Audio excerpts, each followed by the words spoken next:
Thank you, everybody, for coming. I want to just say how surreal it is as a journalist who's covered women in politics from a feminist perspective for more than a decade now, and especially after the past couple of years. The strangeness of opening a panel on women in politics in 2018 and opening it with a kind of rousing who run the world, and the idea that there's like a really sort of thrilling story to tell about women in politics coming a year and a half after the 2016 election is still discombobulating to me, and that's one of the factors I think we're going to try to get to in this discussion. And I have these esteemed panelists with me. Mayor Michelle de la Isla is the mayor of Topeka, Kansas, and the supplier diversity manager at Westar Energy. Celinda Lake is the president of Lake Research Partners, a pollster and political strategist for progressives, and her firm has helped to elect more women to office than any other polling firm. Thank you. Christine Matthews is the president of Bellwether Research and Consulting, a public opinion firm, and the co-founder of Burning Glass Consulting. She specializes in women voters.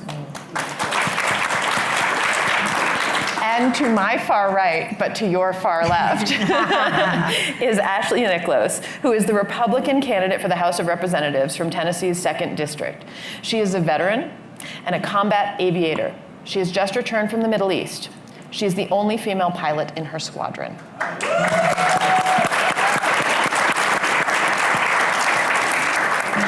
So, Christine, I'm actually going to start with you, and I'm going to direct a couple early questions to individuals, but everybody's going to join in if they have something to say.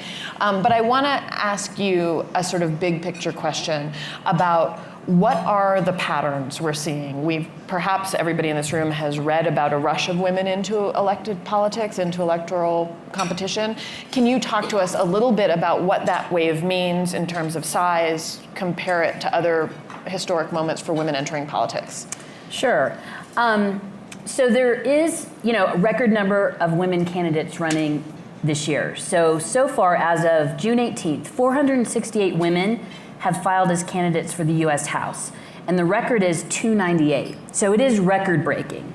Democratic women have broken records. 350 women have filed as Democratic women, up from a high of 190, so they're breaking records.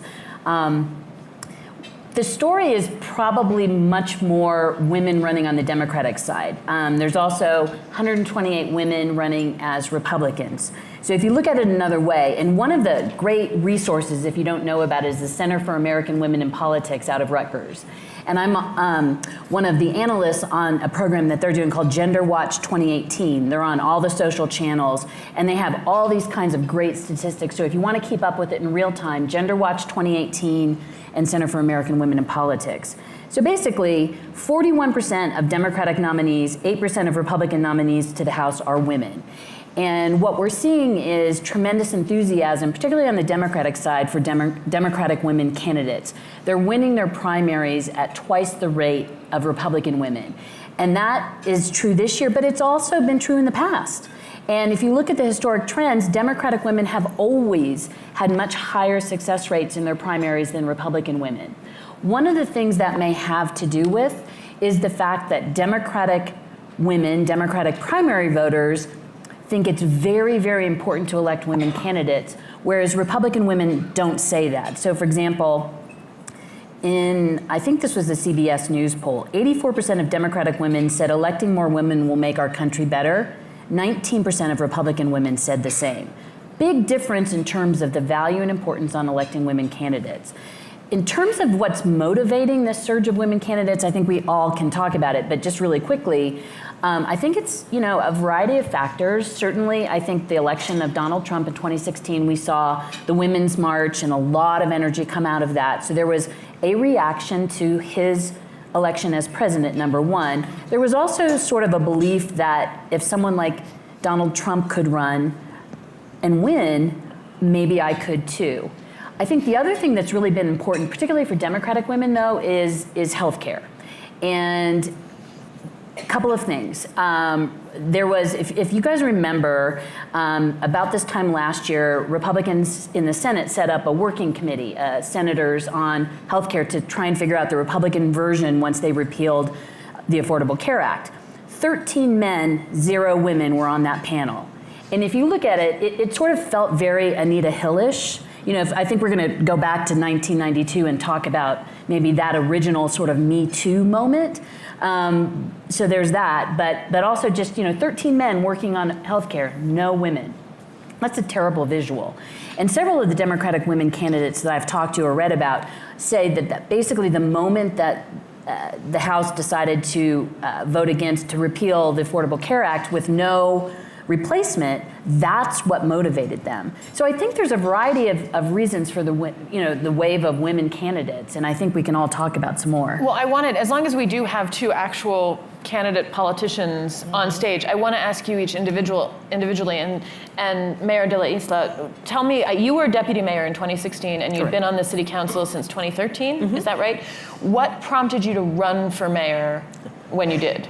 Well, it had nothing to do with federal politics, I'll say that. I was very involved first in the housing and credit counseling nonprofit, working with women, got connected with MANA, started going nationwide, teaching women about financial literacy, started a youth program in Topeka, and have now over 200 girls that come every year to the conference. So when downtown revitalization was occurring, they were looking for the young people perspective. They were trying to figure out why our kids were leaving Topeka, Kansas. And we were trying to understand how that affected quality of place. So they sought me out because I had all these youth programs. And I started getting involved and showing up at meetings that I had no idea what they were talking about. Urban planning, walkability of sidewalks, the infrastructure, and all these things. And I remember just sitting there thinking, why am I here? But the turning point for me was when, after 3 years of trying to get the funding from City Council and starting to show up at those City Council meetings, it was one of my mentees, Michelle Hubbard, who spoke up in front of City Council and said, if you don't do something about this downtown and give us something for us to have fun at, we're all leaving. Downtown sucks. And that was the day that that vote got approved. That just ignited this passion of just wanting to continue that whole, I feel like my purpose is just to empower others, especially those who feel like they can't, for whatever life circumstances they have, to have a voice and be engaged. And I got into politics. So to some degree, it was about correcting representational failures. Absolutely. Okay. Absolutely. Okay, so that's fascinating. And I want to ask Ashley, what prompted you, and obviously what Christine is talking about is a surge of Democratic women. Right. You're a Republican woman. What prompted you to run for office? I felt I was most qualified for the office. I have 6 male candidates that I'm running with. I like to say I'm running with them rather than against them, because I'm running for the people of the 2nd District. I looked at their background and what their qualifications were, and I decided that I was more qualified. So I put my name in the hat. I really, when I deploy, just returning from the Middle East, I climb into my aircraft and sometimes it's 140 degrees inside because we don't have ground cooling.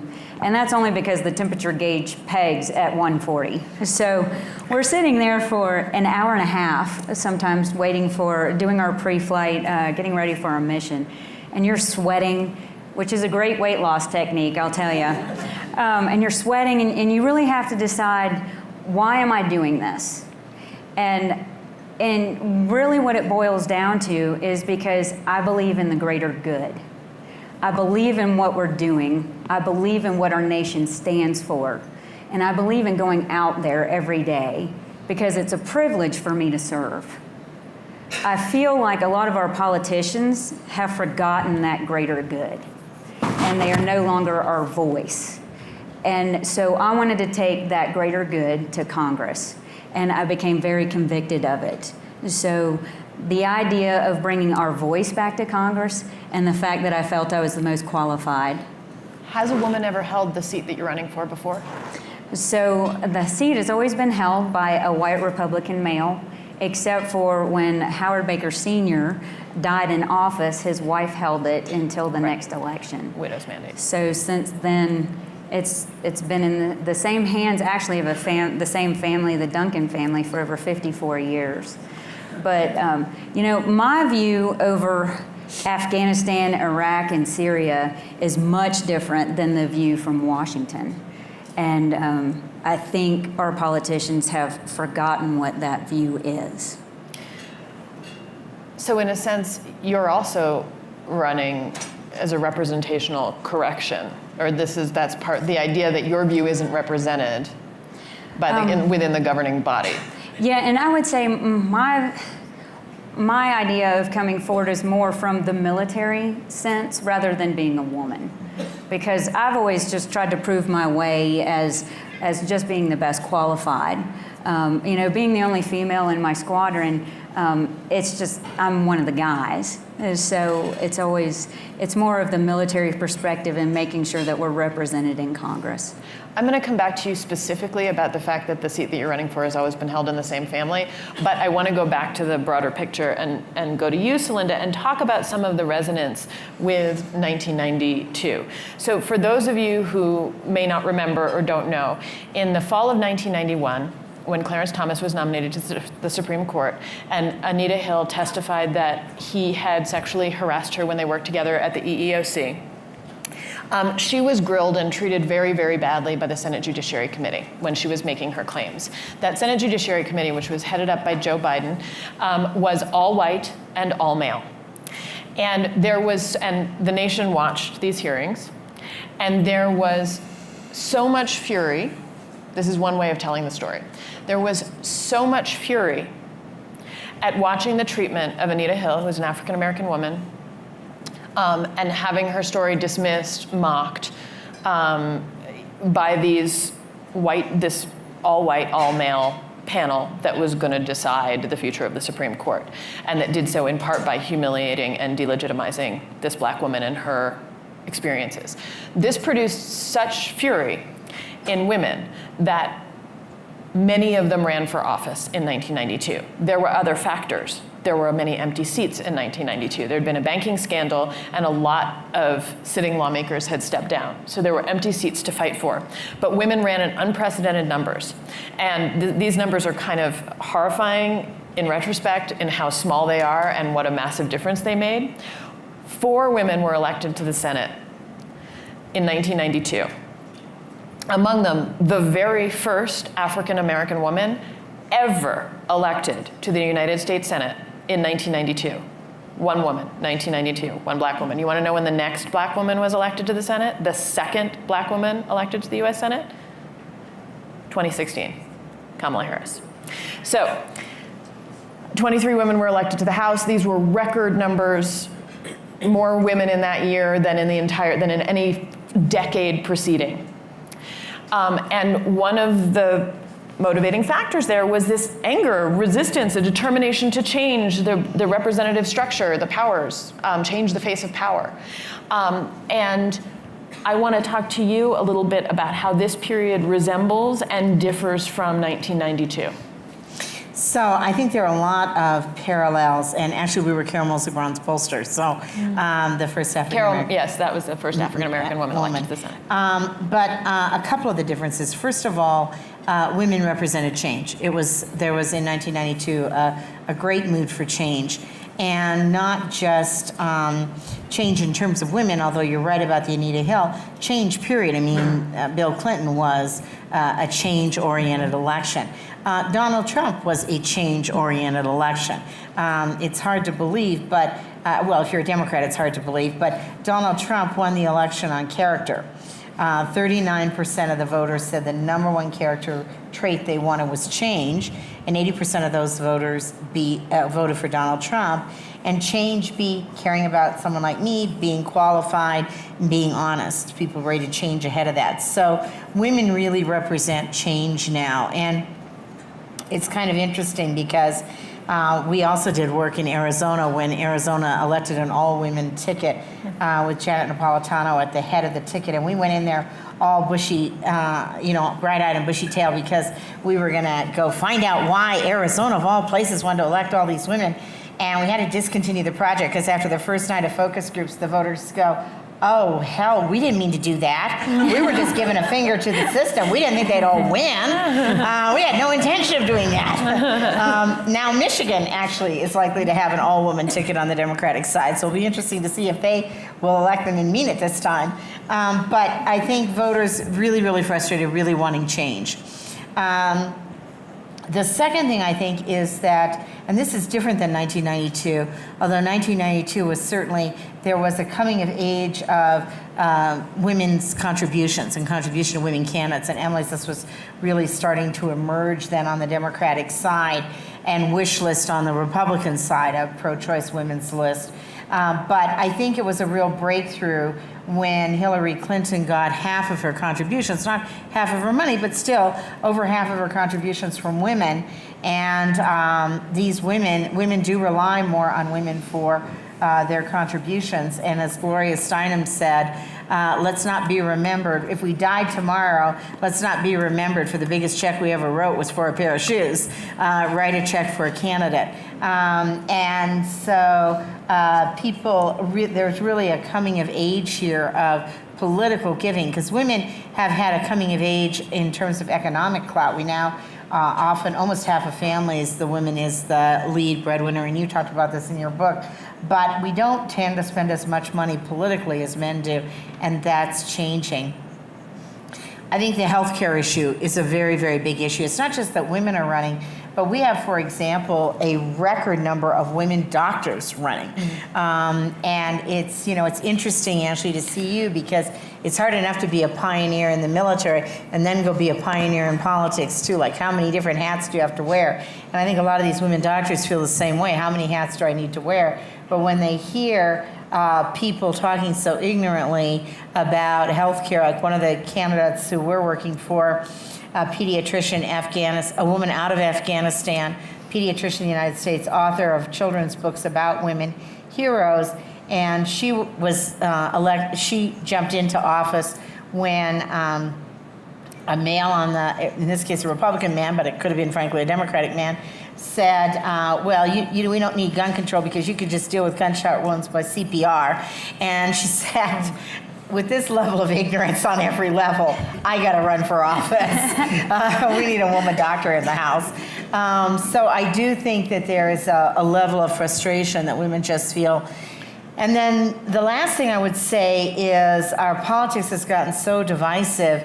And I actually, 9 years ago now, wrote a book with Kellyanne Conway, Trump's pollster, and we wrote it on what women really want, but we agreed we were going to write on the 80% of things that women agreed about, not the 20% of things that women fought about. And I still think today that women believe any 3 women in America can agree on more than Congress does any day. And there must be, I was interested in both of your language about how solution-oriented you were.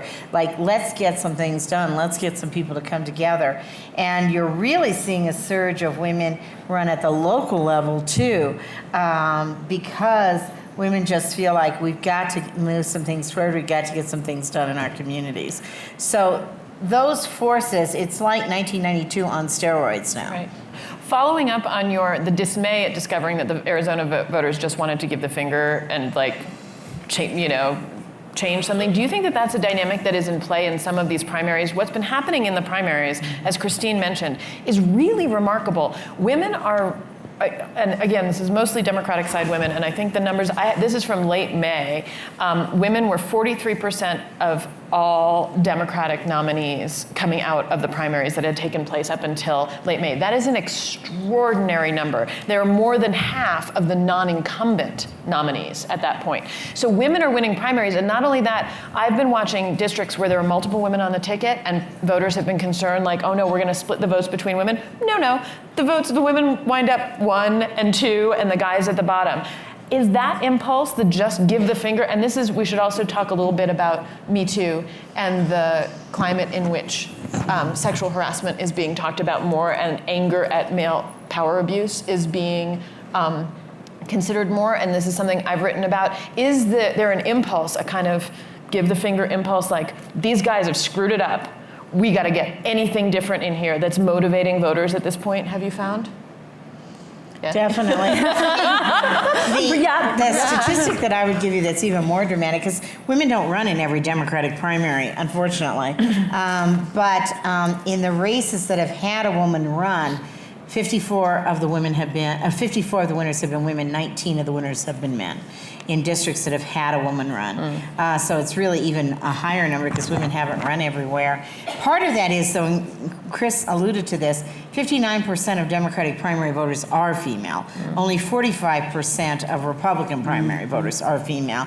And a big chunk of those female voters are born-again Christians. Now, many women candidates on the Republican side appeal to born-again Christians, but they're not a constituency. It's not like African-American women who want to go for the woman, or college-educated liberal Democrats who want to go for the woman.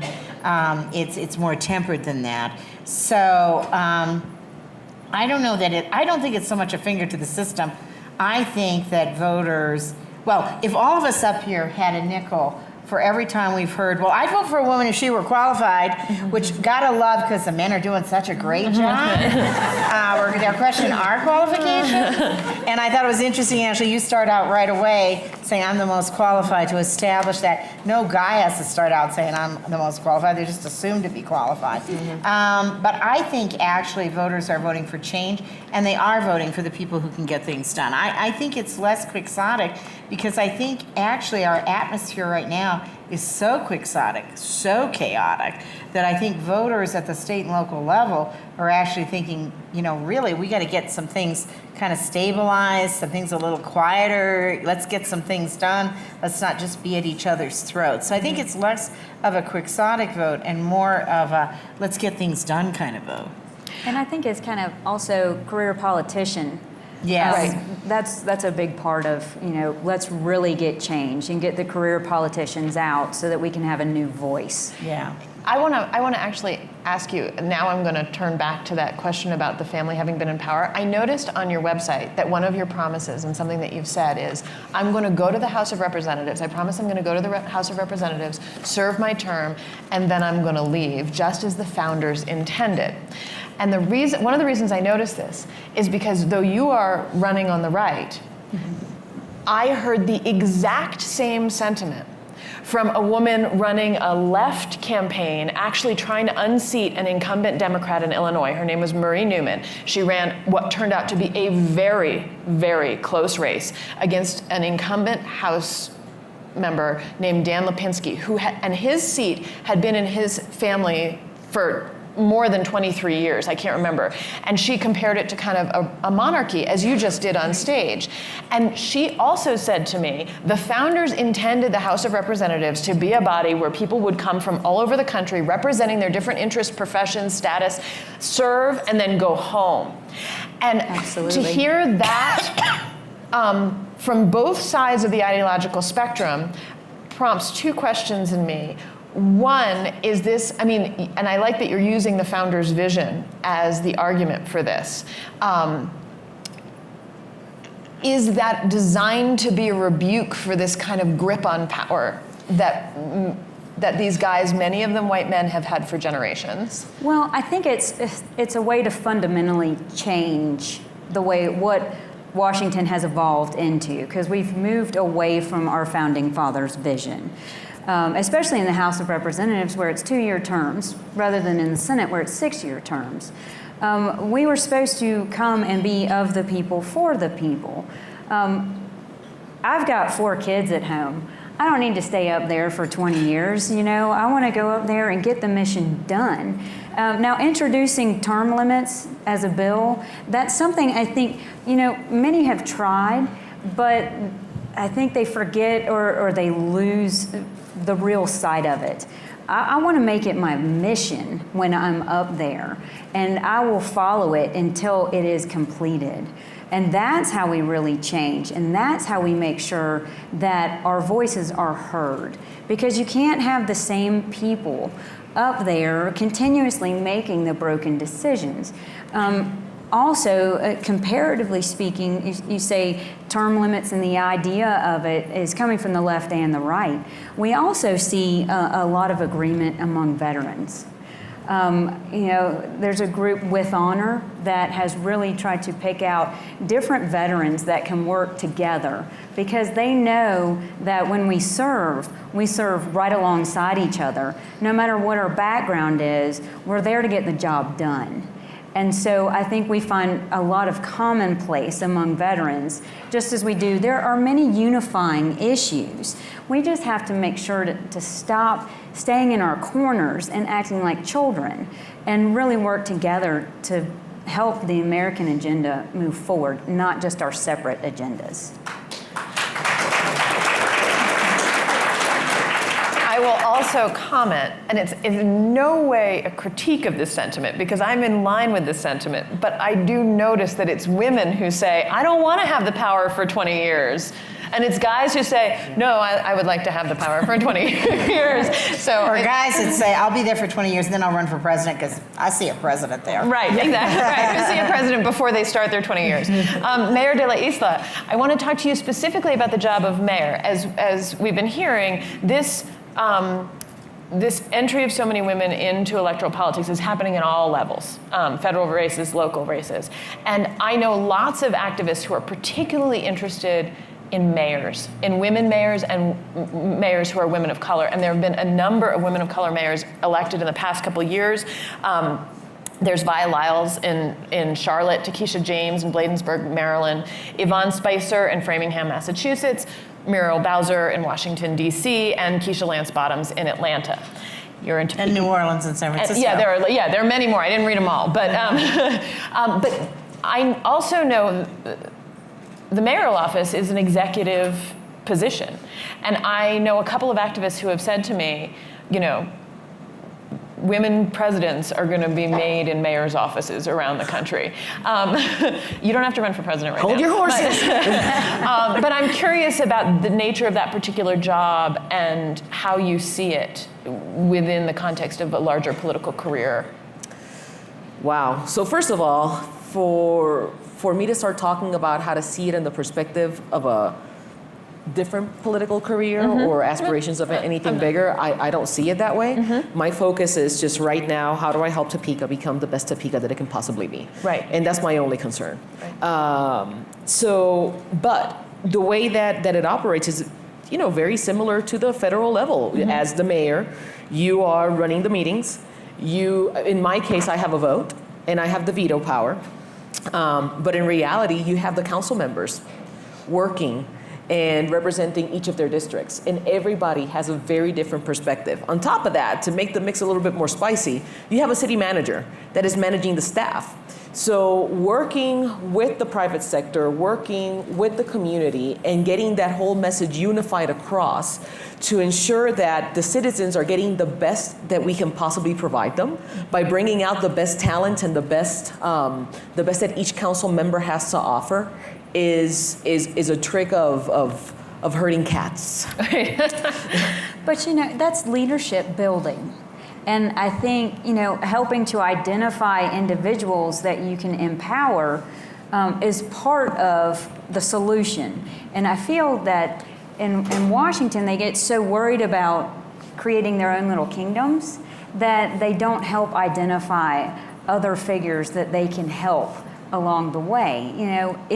In the military, we always try to, the only reason to achieve rank, in my opinion, is so you can take better care of your people.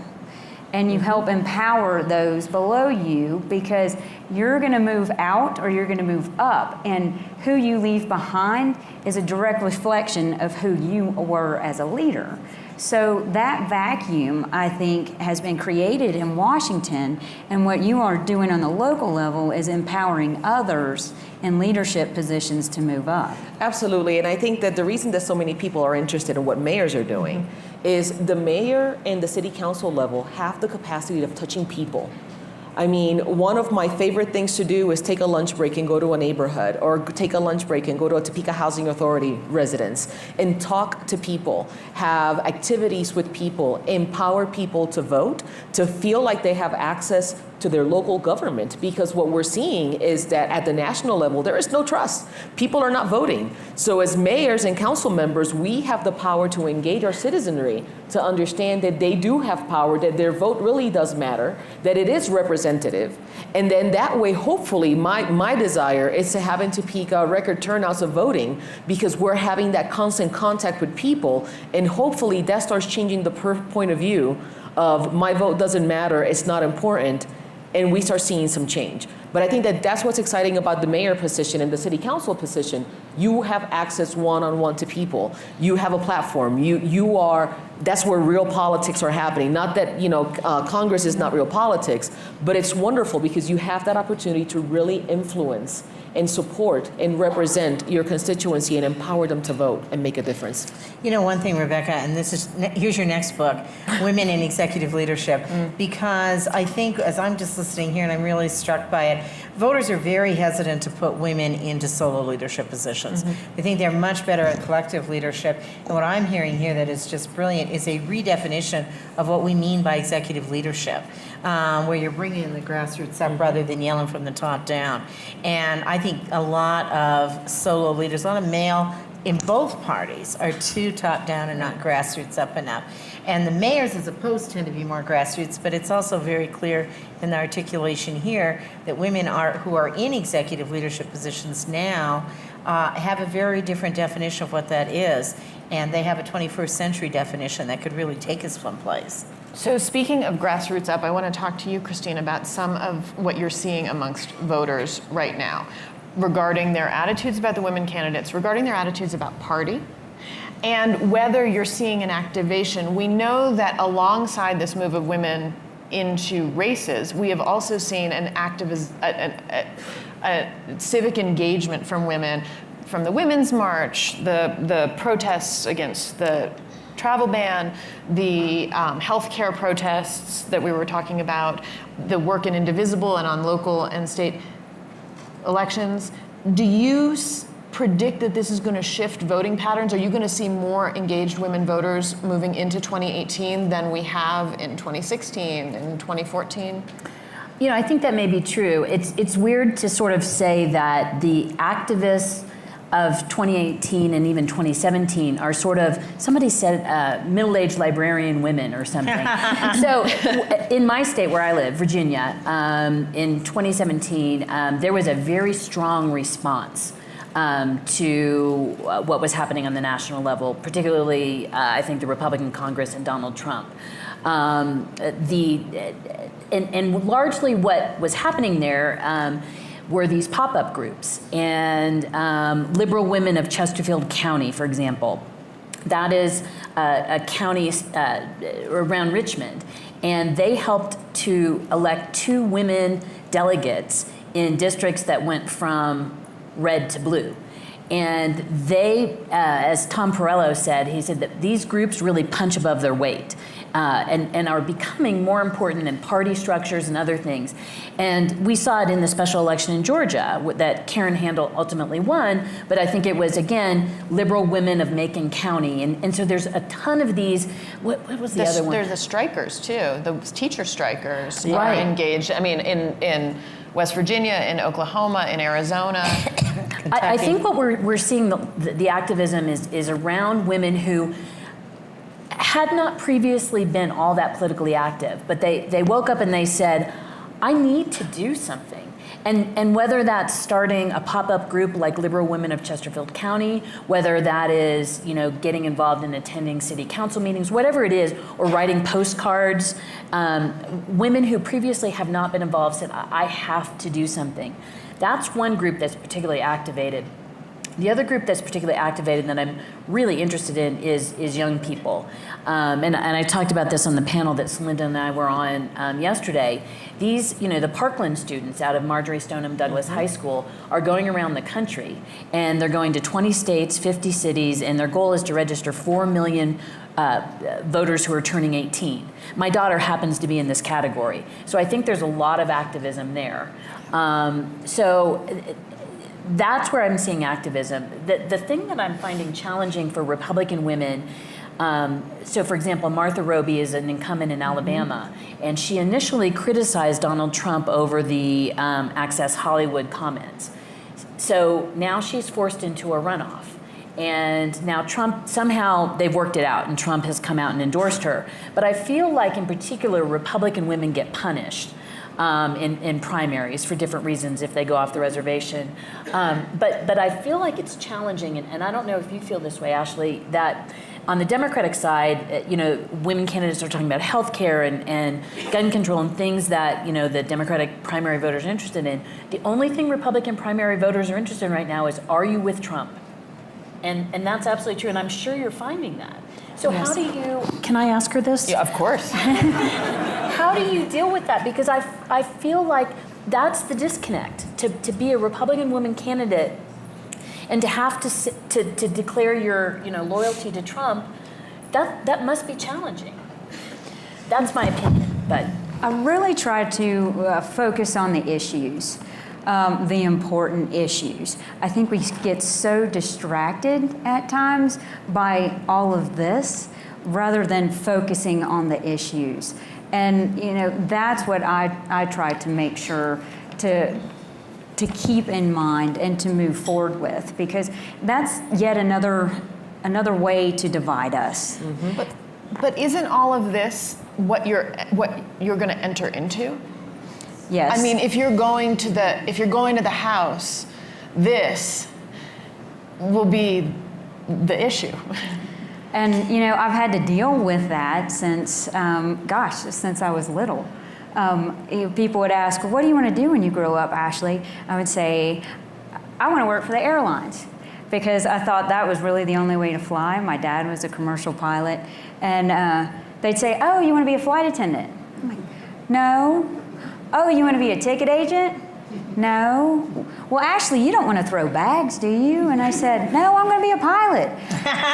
Girls don't do that, Ashley. In fact, when I met my husband, I told him I loved him and we'd have beautiful children within the first 15 minutes, because when he asked what I did, I said, "I work for United Airlines." And he said, "Really, are you a pilot?" And he was the first person in my entire life who had done that. When I was interviewing for a pilot position in a squadron, they said, and it's not my current squadron, I want to make that very clear. They said, "Okay, Ashley, you realize that you're going to be a quota." And I said, "Okay." And I already had over 100 hours of flying. And they said, "So even though you're a quota and we need a girl really bad, we're not going to hire some big ugly woman." Oh, geez. And I said, "Okay." And there were 2 more conversations throughout the day, and it was the exact same line of questioning. And at the end of the day, I said to the commander of the squadron, I said, "Do you all practice this? Because I've heard the exact same thing from you guys. I'm here not because I'm a woman. I'm here because, again, I'm the most qualified for this position." So the distraction I've had to deal with my whole life. But yeah. I'm sorry, I was going to just say, I think that what we were talking about with regards to you having to declare whether you're a Trump supporter or you're not, it's the same, I don't want to say stupid, but stupid argument that we're having in our nation with regards to who is Democrat and Republican. Mm-hmm. And it has to stop. The only P instead of party that we should be concerned about is people. I mean, so I think that we have the power to stick to the issues and fiercely advocate for the issues and for the people and for the issues that we have to be working on, rather than focusing on either party or focusing on alliances. Because, hey, here's the news. Once you get elected, nobody really is your friend. but wait, but doesn't that, I understand that argument with regard to the job of being mayor, where there may in fact be interaction with federal policy around sanctuary cities or whatever, but for being in the House, the Trump's policies, the administration that you're running to be in the House in the midst of, is enacted. I mean, it's not a distraction. It's not a sideline. If the issues that are being debated and are in question, I mean, if you were in the House right now, the question of whether or not you supported Trump's immigration policies would be very central to your job. Right. Right? So I don't think that it's a distraction or in the same way. It's a question of the issues and what you stand for. Right? And I was actually, though, talking about just the sheer fact of getting out of a Republican primary. You may want to talk about the issues, but I mean, I know this from Republican women candidates I've talked to and I've worked with. They go door to door, and they open, and they're doing their door to door thing, and the voter on the other end of that door doesn't say, what is your position on this? What is your position? They say, are you with Trump or are you not? And a woman who was running for state representative in Indiana said, well, I don't, he's the president, I respect the office. And he's like, nope, I need to know, are you with him or are you not with him? That's the question that Republican primary voters are asking. It has become a cult of personality party. That's why I was wondering about the challenge, because you may want to talk about issues, but I feel like Republican primary voters, and I've watched all these Republican primary campaigns so far this year. They're only rewarding, who is the most Trump-like, and maybe you're finding that to be different, but I haven't. Well, I'm lucky in that I support much of the issues that Trump stands for, such as a Second Amendment, reforming immigration and having a comprehensive overhaul of our immigration policy, smaller government, tax reform, national security. I believe strongly in deterrence. So I don't have a trouble aligning myself with most of the main issues that we have going on. So supporting Trump for me on issues is not a problem. Now, his personal life is something very different. There was a major distraction in office with Clinton. I mean, just recently in an interview, he said he had not apologized to Monica Lewinsky. So there's always distracting factors, but I think we need to make sure to focus on the issues. I guess one thing I want to point out, though, that I think everything that everyone said is true. The flip side of it is, though, that when it came to a budget compromise, it was the women who came together bipartisanly. When it's come to some of the healthcare provisions behind closed doors, and I truly believe, and maybe I'm being naive, but I truly believe that if we can get the ratio of women up in both parties, I mean, I agree with the premise of the book I wrote with Kellyanne, and I agree with almost nothing she's doing right now. But that said, I think any three women in America can agree on more than Congress does right now. Right. I don't care what their parties are. And so I do think that we have some hope for some behind the door. There are just a whole bunch of issues facing our country that really aren't that partisan, Right. Or shouldn't be, Shouldn't and that be. we should be able, at least, maybe not the big picture things, but we ought to be able to move some things forward. What is if there is a study, and it's been proven that societies that have a higher percentage of educated women are the more peaceful societies. Yeah, And that says a lot. it does. I want to ask a little bit about the structural support that these women candidates are getting. Are you looking at to see how much time we have? I wanted to ask a little bit about, there have been some complaints that, for example, the DCCC hasn't necessarily been looking out for and funding some of the women candidates. There have also been similar complaints lodged against some of the organizations that have done the most work to support women candidates historically, including Emily's List and more recently Planned Parenthood. Everybody's looking for big institutional support and money. And I wanted to know what your perceptions were about whether the women candidates in these primaries have gotten institutional support or whether they're still viewed as an electoral risk. Oh, I think it's probably different by party. I don't know, Chris. I mean, on the Democratic side, and I certainly have some critiques, but there's quite a bit of institutional money for women on the Democratic side. Right now, I mean, honestly, the Democrats would elect Martians if they would take back the House. So, we're not really picky in terms of who we're funding. There are some, I think there is some. That's a good opportunity for women to take advantage of. Yeah, exactly. So there was a time when our institutional bodies wanted the men wanted the candidates to look like them. Now, screw it. Whoever's going to get us there is fine with me. I do think that there is a lacking in support of grassroots women politicians who don't look like the traditional formula. And one of the successes, I think, and I think we need to develop it more, is small donor contributions. I would also say, and I apologize if people have already heard me on another panel, because this is my pet peeve, we really, if we want to elect more people of color, if we want to elect more women, if we want to elect more veterans, if we want to elect more non-professional politicians, we must have campaign finance reform. Right. And so I think no matter what your issue, no matter what your party, you ought to support campaign finance reform. And so I think if we had more small donor contributions, more different kinds of pools, and we're trying to develop some of that, and there are some lists out there like Bernie Sanders' list, I mean, 2/3 of candidates he supports are women. We're trying to get that going, but we need even more of it. But I think the democratic institutions, and I've had some women that weren't endorsed and I thought they should have been, but in large part, it's pretty supportive of women candidates. Okay. I also want to ask about some of the new approaches to running for women, because I've noticed, I mean, in part, it may be the Martian factor and a kind of anything goes, and a post-Trump anything goes. But the approaches, having written about how women candidates have historically been coached to run, which has often historically been to sort of resemble the way that men run. Right. And that counts for everything from the boxy hair to the boxy pantsuits to the, but this year it's a tremendous shift in attitude about how candidates, female candidates are presenting themselves. There have been several TV ads in which women candidates have shown themselves breastfeeding their children. The candidate for Michigan Attorney General, Dana Nessel, cut an ad post Me Too in which she looked straight at the camera and deadpanned, "Who do you think is less likely to show their penis to you over a business meeting? Could it be the candidate who doesn't have a penis?" And that was her sell for herself. If anybody has seen, there's an ad that happened last week, that was released last week, and it went instantly viral. A Texas candidate named MJ Hager, who produced, it was a remarkably produced ad.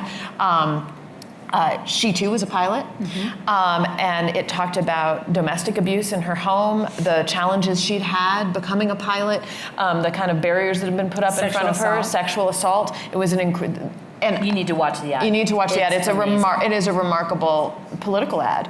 Yes. So could everybody weigh in on what this does, the expanding the visions of what female leadership might conceivably look like and be plausible? So absolutely, I'll chime in on this one, because when I ran my campaign, I was super transparent with my life. So much so that I credit the YWCA with saving my life. I was the victim of domestic battery.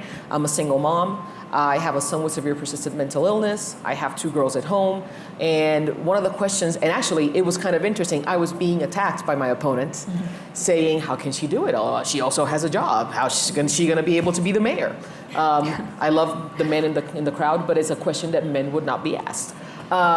So it was, for me, the whole purpose of being so open and vulnerable, first of all, either own your story or somebody else is going to make it up. Right. And being transparent is extremely important. The other thing was when people would tell me, don't do that, don't show emotion, don't do this. You know, at least from my perspective, my hope is that people get to see that I'm nothing special. I'm a tired single mama that is trying to raise her kids and is trying to leave the community a better place. And darn it, if I can do it, so can you. So for all of you that are in here that are considering running for office, do it. And if nobody has asked you, do it. Because you can do it. You can do it. And I think that should be what we continue doing, just being ourselves, because people start getting in trouble when they try to be somebody that they're not, and then they get into leadership and the cards fall off. So I think that it should be this whole inspiring movement for women to understand that there is no, quote, special way that you have to be in order for you to lead. Just do it with your heart. This is pretty revolutionary, though, right? This ability to do it this way. Well, my husband, I always talk to my husband about before I speak, and he says, speak from your heart. And then you never have to make any kind of excuses because you've told the truth. And, you know, I might not have a penis, but I've helped grow 4 with my children. So, you know, it gives me a completely different perspective. But transparency, is essential. And bringing that is essential to Washington because that's what we want as citizens is transparency. And I think if we bring that, we can empower other males to operate with transparency because that's how we make the change. It doesn't mean that we're different. I'm not sure. Are women more likely to bear their emotions? I'm not sure, but. Yeah, the men cry more than the women do anymore in politics. I mean, I think that there are two things that are really different. I think we're in an era now where authenticity matters. It matters for the men too. The men are running more varied than they've ever run. But I just think for a while we had to hide it because we were the minority. I think secondly, the voters are really interested in the 360-degree view of the candidates, particularly women. And that's very appealing to women. And so I think there used to be, you're right, the boxes were so narrow and you felt like you just had to really fit in. Now I think it's much broader space. I think one of the best pictures, I also think there's a little bit of a factor here because of the flooding of the system. Right. My favorite picture after the Virginia State Ledge races and our firm, Josh Uliberry and our firm did those races, and you had the 14 white men turn into 14 women. And it was great because honestly, if you didn't like a thin woman, you had a fat woman. If you didn't like an Asian woman, you had an African American woman. If you didn't like a straight woman, you had a transgender woman. You had every kind of woman, so come on, people. You got to find one that you like here. So I just think the flooding of the system has really opened up women to be who they are. I have just been told that we need to stop talking. Do we have time to do questions? Do we have time to take questions from the audience? I can't tell how much time we have. No. None? Oh. It's 1 o'clock. I know some people need to get back to campus. We do have the room, so we can do some Q&A, but if people are getting up and leave. Right, anyone who wants to leave, please go in peace and with good wishes for a bright future for women in politics. And anyone who wants to stay and talk more, we can do a few minutes.